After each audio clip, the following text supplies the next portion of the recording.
함께 보실 말씀은 누가복음 16장 1절에서 13절까지의 말씀입니다. 누가복음 16장 1절에서 13절까지의 말씀 한 절씩 교독하도록 하겠습니다. 제가 먼저 읽겠습니다. 누가복음 16장 1절입니다. 또한 제자들에게 이르시되 어떤 부자에게 청지기가 있는데 그가 주인의 소유를 낭비한다는 말이 그 주인에게 들린지라.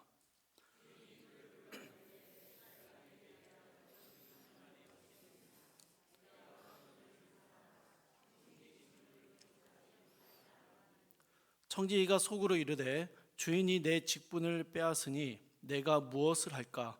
땅을 파자니 힘이 없고 빌어먹자니 부끄럽구나.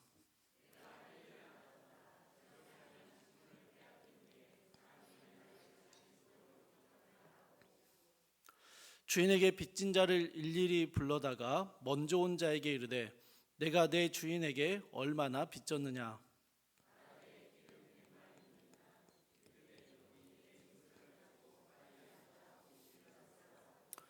또 다른 이에게 이르되 너는 얼마나 빚졌느냐. 이르되 밀 100석이니이다. 이르되 여기 내 증서를 가지고 80이라 쓰라 하였는지라.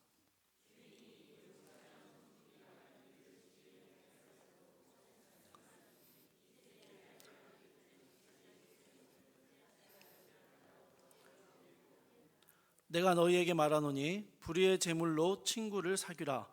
그리하면 그 재물이 없어질 때에 그들이 너희를 영주할 처소로 영접하리라.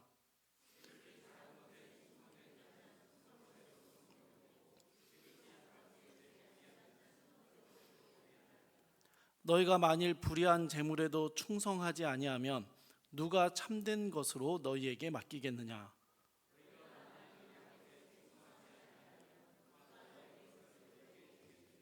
함께 읽겠습니다. 집 하인이 두 주인을 섬길 수 없나니 혹 이를 미워하고 저를 사랑하거나 혹 이를 중히 여기고 저를 경히 여길 것임이니라. 너희는 하나님과 재물을 겸하여 섬길 수 없느니라. 아멘. 오늘 본문은 불의한 청지기의 비유라고 불리는 이야기입니다. 비유의 내용은 간단하지만 그 해석과 적용은 참 다양합니다. 어떤 사람들은요, 지혜로운 청지기 비유라고 부르기도 하고요. 또 영악한 세상 사람들에 관한 비유라고 부르기도 합니다. 저희는 오늘 이 불의한 청지기라는 전통적인 관점을 유지하면서 청지기가 아닌 주인에게 이 초점을 맞추고 말씀을 살펴보려고 합니다. 어떤 부자에게 청지기가 있었습니다. 청지기는 단순히 하인이나 집안일을 하는 그런 사람이 아니라 주인의 재산권을 대신하여 집행할 수 있는 그런 사람입니다. 잘 와닿지 않으시죠? 청지기를 고용해 보신 적이 없어서 그러세요. 그러면 어느 정도의 재산을 가지면 부자다라고 할 수 있을까요? 자신의 재산이 얼마나 있는지를 몰라야 진짜 부자라고 합니다. 재산이 계속 불어나고 있기 때문에 자신이 관리를 할 수 없고 재산 관리자를 따로 두어야 하는 사람이 진짜 부자다라는 것이죠. 본문에 나오는 부자가 바로 그런 사람입니다. 실제로 예수님 당시에 진짜 부자라고 불렀던 사람들은 지방에 경작이 가능한 토지들을 많이 가지고 있었습니다. 그런데 정작 자신들은 그 지방에 거주하지 않고 대도시에 나가서 살고 있기 때문에 이러한 토지와 수확물을 관리할 수 있는 청지기를 세워두었습니다. 예수님의 비유 중에 부재 중인 주인 혹은 부재 중인 왕에 대한 이야기들이 종종 나오는데요. 이게 그 당시의 현실 상황을 반영하는 것입니다. 아무튼 이 청지기들은요, 멀리 떠나 있는 주인을 대신해서 주인의 소유에 대한 그 재산권을 대신 행사할 수 있는 권한을 부여받게 됩니다. 본문의 비유는 그러한 진짜 부자와 그의 재산 관리를 맡은 청지기가 등장합니다. 어느 날 부자는 이상한 소문 하나를 듣게 됩니다. 청지기가 부자의 그 주인의 소유를 낭비한다라는 소문입니다. 당연히 주인은 청지기를 불러서 이 소문에 대해서 추궁을 했습니다. 그리고 해고를 통보하면서 그동안의 업무를 잘 정리하라라고 명령합니다. 그럼 여기에서 이 모습이 좀 이상하다라는 생각이 안 드셨습니까? 어차피 내 거 아니니까 별 관심 없다 이렇게 하시면 안 되고요. 그럼 1절에서 부자 주인이 청지기에 대해서 들은 소문이 무엇이었습니까? 주인의 소유를 낭비한다라는 소문이었어요. 여러분, 이게 어떤 의미다라고 생각하십니까? 투자에 실패해서 큰 손해를 봤다거나 주인의 소유를 마치 자신의 것인 것 마냥 마음대로 남용했다거나 아니면 주인의 것을 횡령해서 자신의 재산을 불렸다거나 이 정도의 의미로 생각하실 수 있을 것 같습니다. 그렇다면 이 사실을 확인한 주인이 보여야 되는 자연스러운 반응은 무엇일까요? 당장 나가. 이거죠, 그죠? 당장 모든 일에 손을 떼고 이걸 다 내려놓고 정확한 감사를 통해서 얼마나 손해를 봤는지, 얼마나 횡령을 한 것인지 철저하게 감시해야 되는 것이죠. 확인하는 것이죠. 그리고 그 손해를 배상하게 해야 되는 것입니다. 그런데 여러분, 이 주인이 보인 반응이 무엇이었습니까? 청지기 직무를 이제 못하게 될 것이니 그동안 너가 한 일을 잘 마무리해라 라고 아주 신사적으로 이야기를 해줬어요. 이게 참 이상한 부분입니다. 그리고 이 이야기를 듣는 청지기의 반응도 이상합니다. 3절을 보시면 청지기가 이 주인의 이야기를 듣고 가장 먼저 한 생각이 뭐냐면요, 주인이 내 직분을 빼앗으려고 한다라는 것입니다.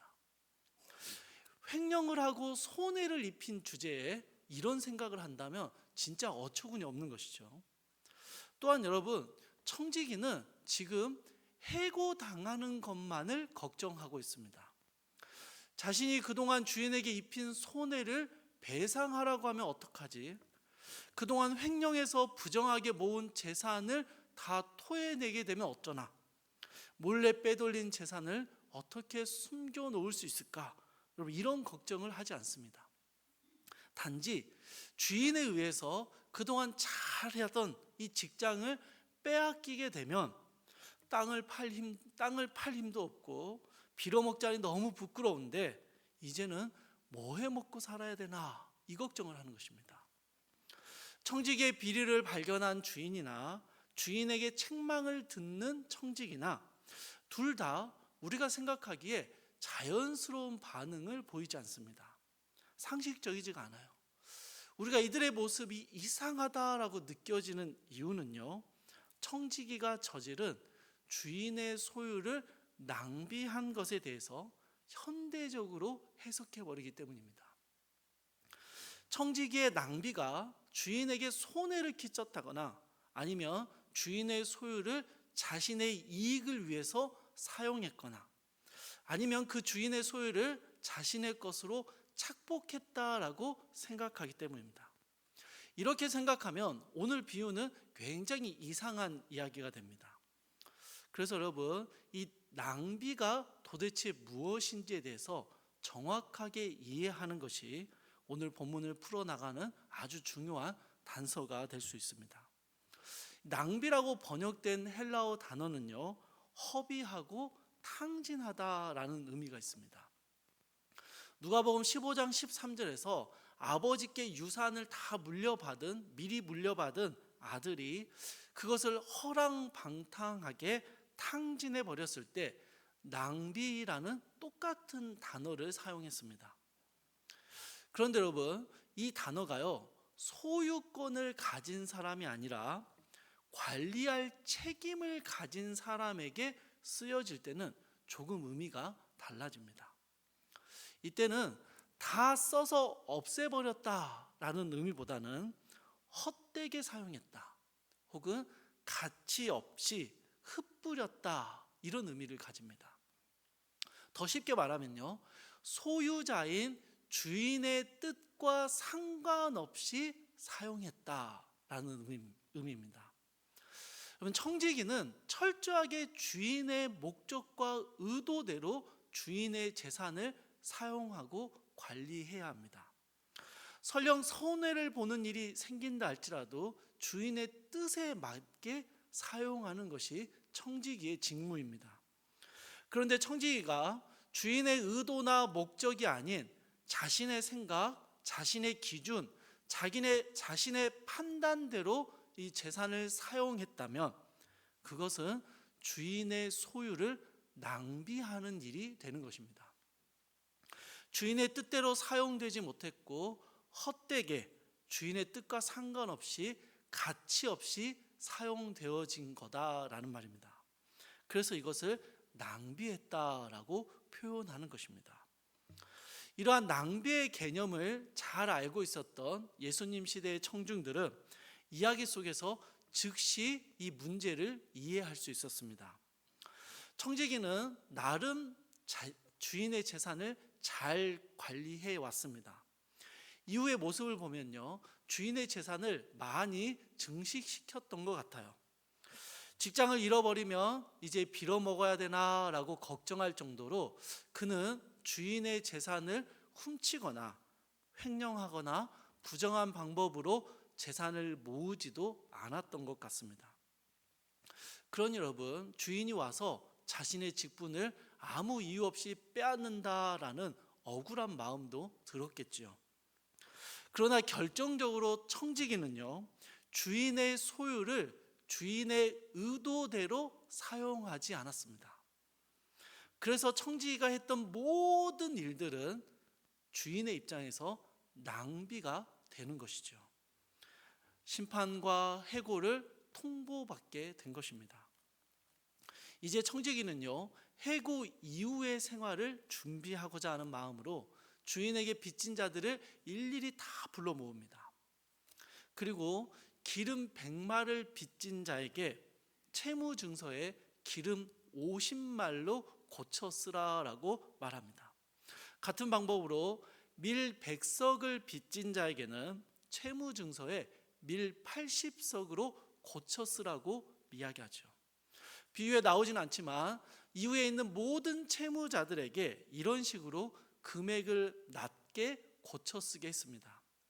청지기가 이렇게 하는 이유는요, 4절에 나오는데요, 채무자들에게 은혜를 베풀어 두면 나중에 이 사람들이 나를 좀 도와주겠구나라는 얄팍한 생각을 했기 때문입니다. 여러분, 여기까지만 보면요, 청지기와 채무자들이 합작하여 벌린 기막힌 횡령 사건이 됩니다. 그런데 이런 청지기의 행동을 주인이 알았습니다. 그럼 여러분, 이제 난리가 나야 되잖아요. 그런데 8절에서 주인은요, 이 옳지 않은 청지기가 지혜롭게 일을 했다라고 칭찬을 합니다. 마치 부정직한 일을 한 것에 대해서 칭찬하는 것처럼 보여서 굉장히 당혹스러운 표현입니다. 여러분, 이 주인의 칭찬을 어떻게 이해해야 할까요? 처음 청지기가 주인에게 질책을 받았던 낭비의 의미를 다시 한번 생각해 보십시오. 여러분, 주인은요, 청지기에게 손해나 횡령에 대해서 추궁하지 않았습니다. 주인이 청지기에게 이야기하는 것은 주인의 뜻과 의도대로 재물을 사용하지 않았다라는 것입니다. 그런 주인이 갑자기 입장을 바꿔서 청지기를 향해서 옳지 않은 청지기라고 부르면서도, 그렇게 표현하면서도 그가 한 행동을 칭찬하고 있습니다. 여러분, 그 이유가 무엇일까요? 청지기가 한 행동이 주인의 뜻과 맞았던 겁니다. 청지기가 자기가 원하는 대로 일을 행했기 때문에 옳지 않은 사람이다라는 평가를 덧붙였지만, 그가 한 일은 결과적으로 주인의 목적과 의도와 맞아 떨어졌던 것이죠. 그래서 지혜 있게 일을 했다라고 칭찬을 한 것입니다. 자, 그러면 여러분, 청지기가 제 맘대로 채무를 깎아준 것이 왜 주인의 의도와 맞는 일이 되었을까요? 1세기 팔레스타인 지역에서는요, 올리브 기름을 빌려간 것에 대해서 100%의 이자를 붙였다고 합니다. 엄청난 이자죠. 그러니까 청지기가 기름 100마를 50말로 고쳐 쓰라 한 것은요, 이자인 50말을 감해 준 것입니다. 밀의 경우에는요, 25%의 이자를 붙였다고 해요. 여러분 계산해 보십시오. 처음 밀 100석을 빌렸다라고 써져 있는 사람은 처음 80석을 빌렸는데 거기에 25%의 이자인 20석을 더해서 밀 100석을 빌렸다라고 채무 증서를 썼던 거예요. 그리고 청지기는 정확히 그 이자를 뺀 80석으로 고쳐 쓰라라고 말한 것이죠. 그러니까 여러분, 청지기가 그냥 무작정 채무액을 그냥 깎아주는 그런 게 아닙니다. 청지기는 당시 고리대금의 높은 이자를 채무자들에게서 빼주는 일을 했습니다. 무이자로 바꿔준 거예요. 유대인에게는요, 가난한 동족을 도와야 하는 의무와 책임이 율법에 적혀 있습니다. 출애굽기 22장이나 레위기 25장 또 신명기 23장을 보면은 동족인 유대인에게 돈을 빌려줄 때 이자를 받지 말라라는 명령이 여러 번 반복돼서 나옵니다. 참 재밌는 것은 이방인에게는 받아도 됩니다. 다만 동족인 유대인에게는 이자를 받아서는 안 된다라고 율법이 명시하고 있습니다. 또 그 당시 고대 근동 여러 지방들의 기록된 문헌들을 보면 돈을 빌려주고 이자를 받는 행위를 굉장히 악한 행동으로 보았습니다. 아주 나쁜 행동으로 보았어요. 그런데 여러분, 이런 유대인들의 율법과 당시의 일반적인 상황에도 불구하고 실제로는요, 이자를 받는 일이 굉장히 횡행했습니다. 아주 당연한 관행처럼 지켜졌습니다. 유대인들의 경우에는요, 율법을 어기지 않기 위해서 교묘한 방법들을 사용합니다. 율법은 돈을 빌려줄 때 이자를 받지 말라라고 명령하거든요. 그래서 돈이 아닌 현물인 기름이나 밀을 빌려주고 이자를 받는 것으로 대신합니다. 그리고 처음 빌려줄 때 이 현물에 대한 이자를 채무액에 합쳐버려요. 포함시켜버리는 것입니다. 마치 여러분 오늘날 선이자 떼고 주는 그런 개념입니다. 또 다른 방법은요, 중간에 이방인 중개자를 끼는 것입니다. 그래서 그 중개자에게 돈을 빌려주고 그 이방인 중개자가 다시 유대인에게 돈을 빌려주며 이자를 받습니다. 여러분, 이게 하나님의 명령에 맞지 않다는 것을 잘 알고 있었습니다. 그럼에도 관행처럼 이렇게 이자를 내고 이자를 받는 일이 그냥 평범하게 일어났던 것이죠. 채무자들은요, 원금에 가까운 무거운 이자를 부담해야 했고 도저히 감당할 수 없는 이 이자의 무게에 짓눌려서 한 번 돈을 빌리면 끊임없이 이 빚의 순례 가운데 빠지게 됐습니다. 청지기 역시 주인의 재산을 이런 방식으로 관리했고 늘려왔던 것이죠.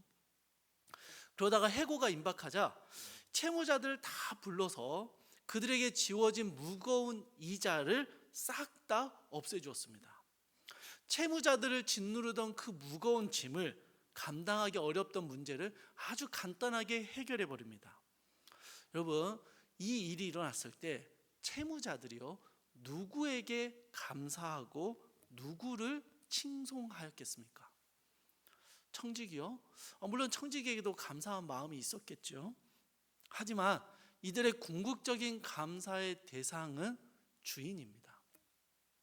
만약 이자를 탐감해 주는 게 단지 청지기의 단독 행동이다라고 생각한다면 여러분, 채무자들은요, 이 문서 위조를 사기에 동참하지 않았을 거예요. 그런데 채무자들은 아는 거예요. 청지기는 주인의 뜻을 행하는 사람이고 주인의 의도에 따라서 청지기가 우리의 빚을 변제해 준다, 이자를 면제해 준다라고 생각했던 것입니다. 그러니 그들은 기쁨으로 이자를 탕감받고 주인의 관대함, 그 주인의 긍휼과 자비함을 감사하며 칭송했던 것입니다. 그리고 바로 이 점이 주인이요 청지기의 행동을 칭찬한 이유였습니다. 오늘 본문에 나오는 주인은요, 재산이 불어나거나 혹은 줄어드는 것에 큰 관심이 없습니다. 그러니 청지기가 재산을 얼마나 불렸는지 혹은 얼마나 손해를 끼쳤는지 전혀 언급하지 않습니다.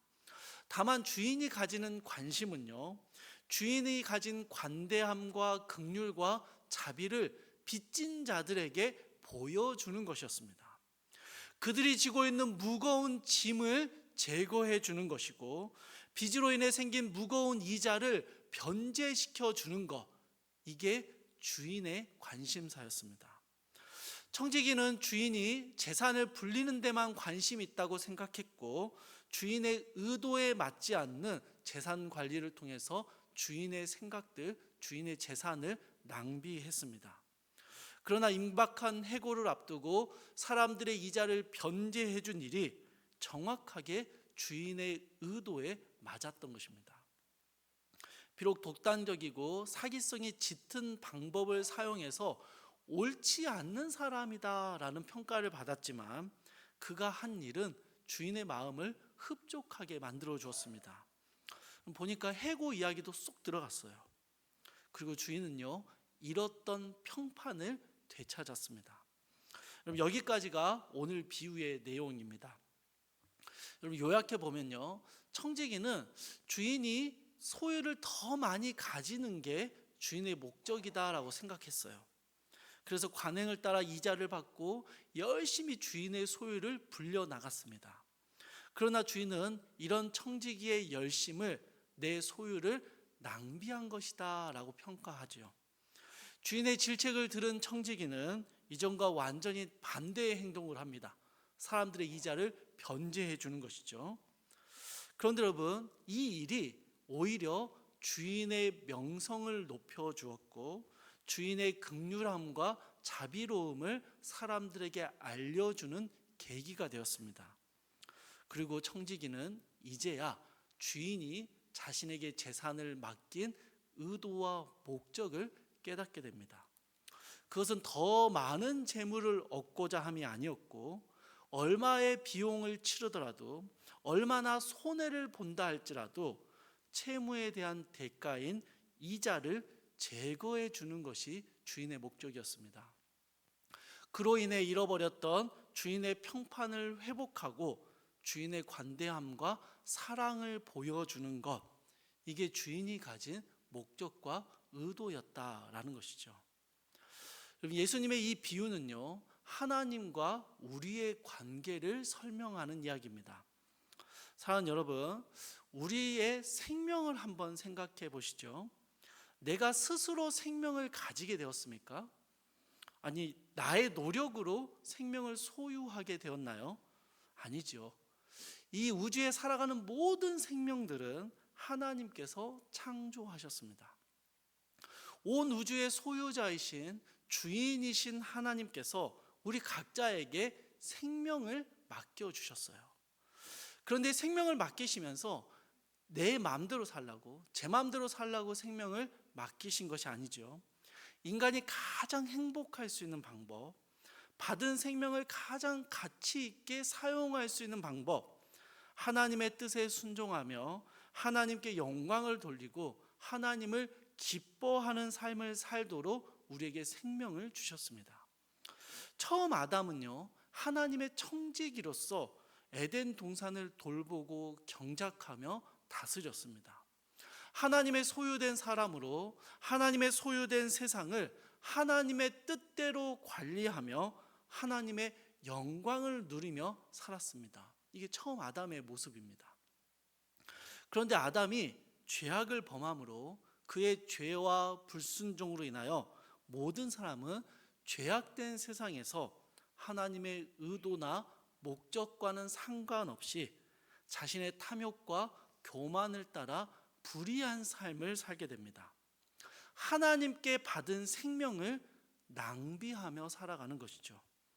본래의 목적대로 하나님께 순종하고 하나님께 영광을 돌리는 일에 우리의 생명을 사용하지 않는 것입니다. 이렇게 생명을 낭비한 사람들에게 내린 하나님의 죄의 대가는 영원한 죽음이었습니다. 영원한 죽음의 형벌이죠. 그래서 이제 모든 사람은요, 무거운 이자에 짓눌린 채무자처럼 이 무거운 죄의 대가를 치를 어떠한 능력도 없이 거기에 짓눌린 채 살아가게 됩니다. 그저 죄의 형벌에 눌려서 하나님의 영광, 하나님의 은혜와 자비, 이런 것들을 구할 자격도 힘도 없는 것이죠. 주 안에서 사랑하는 성도 여러분, 정말 우리는요, 본문에 나오는 채무자와 같았습니다. 죄로 인해 하나님을 경외하고 하나님께 감사하고 하나님을 기쁨의 대상으로 여기는 것이 아니라 하나님을 빚을 독촉하는 채권자처럼 그 두려움의 대상으로 여기게 되었습니다. 하나님께서 아무리 우리를 향하여 긍휼을 베푸시고 자비를 주시고 사랑한다고 말씀하셔도 우리는 그것을 들을 수 없었고 그 하나님을 그저 무서운 대상으로 여기며 죄에 짓눌린 채 살아가는 존재였다라는 것이죠. 우리는 채무자였습니다. 그런데 하나님께서요, 이런 우리에게 참된 청지기이신 예수 그리스도를 보내셨습니다. 그리스도께서는요, 죄의 빚을 진 모든 자들을 불러 모으시고 우리를 짓누르던 그 무거운 죄의 대가를 십자가로 제거해 버리셨습니다. 우리는 그리스도를 통해서 하나님의 용서를 경험하게 되었죠.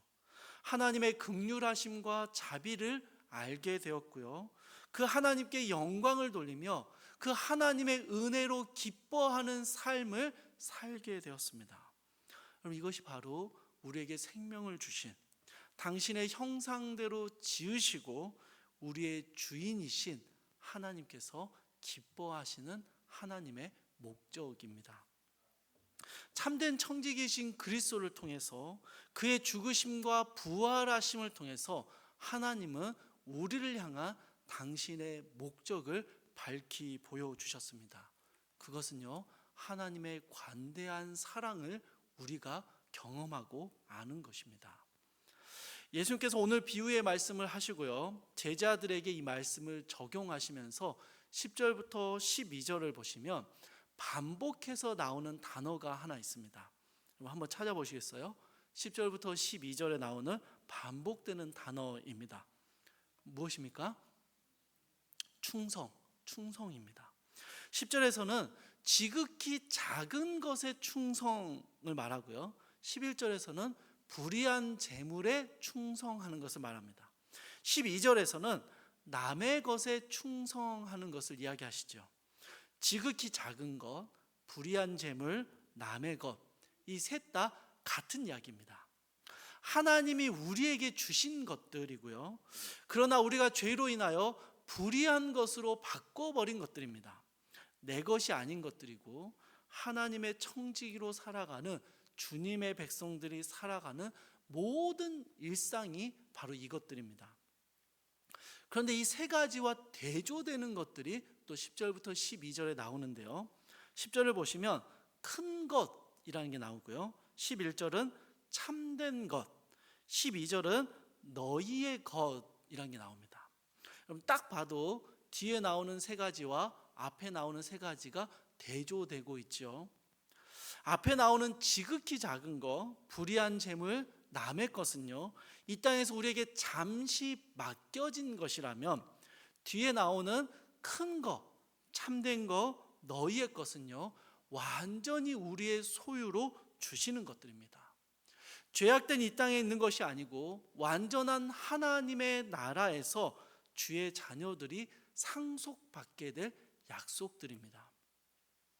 예수님께서는 이 비유의 말씀을 통해서 채무자로 살아가던 우리가 이제는 청지기가 되었음을 말씀하십니다.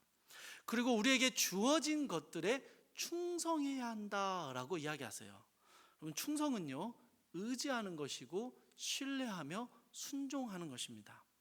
자, 그러면 청지기가 의지하고 신뢰하고 순종해야 하는 대상은 누구입니까?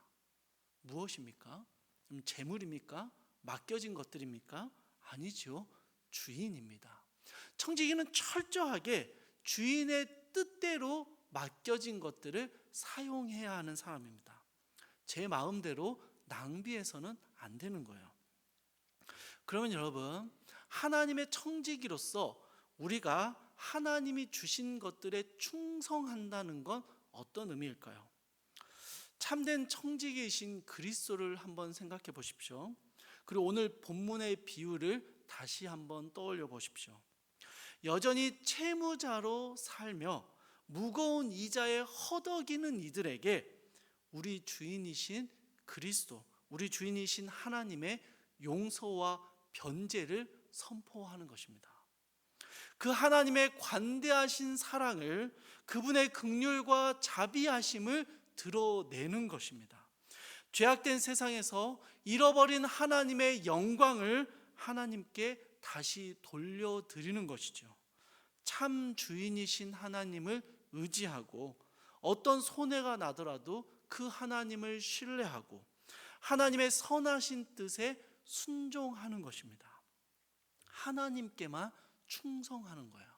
하나님만 기뻐하고 하나님 안에서만 자유를 누리는 것입니다. 여러분, 이게 청지기의 삶입니다. 주인의 소유를 낭비하지 않는 참된 청지기의 모습이죠. 예수님은 이런 충성된 청지기들에게 이 땅의 모든 것이 작은 것이며 불의한 재물이며 남의 것에 불과하다라고 말씀하십니다. 왜냐하면요, 이 충성된 청지기는 큰 것, 참된 것, 자기 소유의 것을 받게 될 약속을 가졌기 때문입니다. 여러분, 정말입니다. 하늘의 소망에 비하자면요, 이 땅에서 우리가 가지는 모든 것들은 정말 지극히 작은 것에 불과합니다.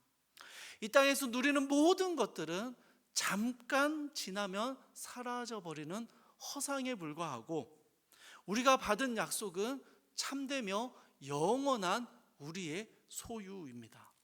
그러니 여러분, 무엇에 충성하시겠습니까?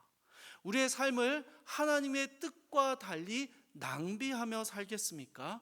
아니면 우리의 삶을 철저하게 하나님의 뜻에 맞추어서 그 하나님께 충성된 삶을 살아가겠습니까?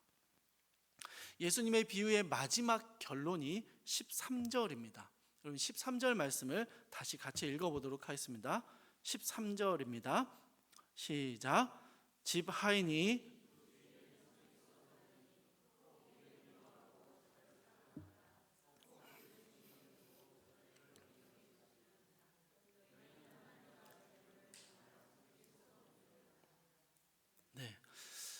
마태복음 6장 24절에요, 이와 거의 똑같은 말씀이 기록되어 있습니다. 그리고 이 말씀에 대해서 마태복음 6장 33절에서 최종적인 적용으로 이렇게 이야기하시는데요, 아주 유명한 말씀입니다. 그런즉 너희는 먼저 그의 나라와 그의 의를 구하라. 그리하면 이 모든 것을 너희에게 더하시리라. 아멘. 주 안에서 사랑하는 성도 여러분, 불의한 청지기에 대한 예수님의 비유는요, 하나님께 부여받은 사명을 소홀히 하면 내쳐진다, 불의한 재물로 미래를 대비하는 영악한 사람들을 본받아라, 하나님만 섬기며 살아야지 재물을 우상으로 섬기면 약속된 어떤 것도 받지 못할 거다, 여러분, 이런 이야기들을 하는 게 아닙니다. 그보다 훨씬 본질적인 이야기를 하고 계셔요.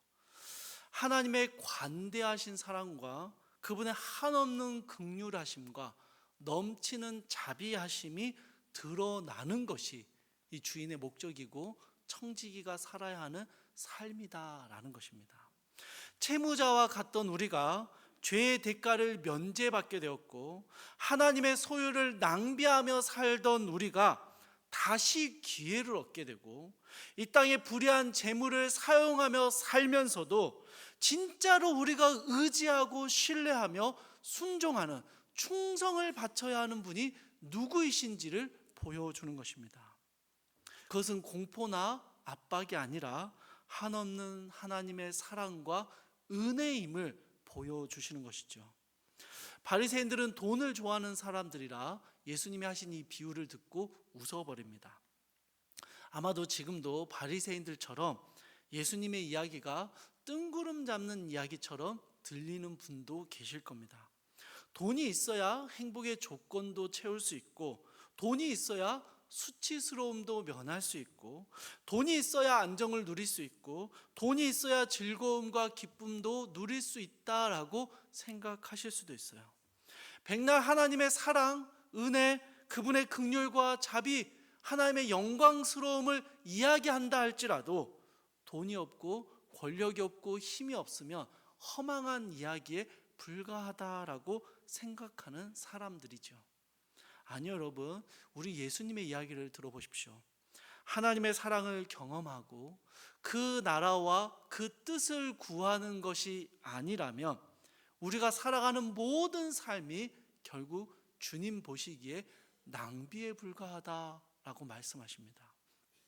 인생을 허비하는 것이며 우리에게 생명을 주신 주인의 목적과 의도를 완전히 벗어난 헛된 삶이다라고 말씀하시는 거예요. 우리를 향하신 하나님의 목적과 의도가 무엇입니까? 우리가 하나님의 사랑과 자비하심을 누리는 것입니다. 하나님을 영화롭게 하는 것이고 그분을 영원토록 즐거워하는 것, 이것이 우리를 향하신, 우리에게 생명을 주신, 우리에게 그리스도의 십자가의 은혜를 주신 우리 주인 하나님의 목적이다라는 것입니다. 사랑하는 여러분, 우리의 모든 죄의 형벌을 변제해 주신 그리스도의 십자가 아래에서 주인 되신 하나님의 긍휼과 사랑하심을 경험하며 살아가는 것, 그 하나님의 영광을 노래하고 그 영광을 누리며 살아가는 것, 그것이 청지기로 살아가는 우리를 향하신 하나님의 목적이다라는 것입니다. 사랑하는 성도 여러분, 이 성도의 목적, 이 청지기의 목적을 우리가 살아내며 우리의 삶에서 이 하나님을 더 기뻐하고 하나님을 더욱 즐거워하며 하나님의 영광을 더욱더 노래하며 살아가는 이 귀하고 복된 삶을 살아가시기를 주님의 이름으로 축복합니다.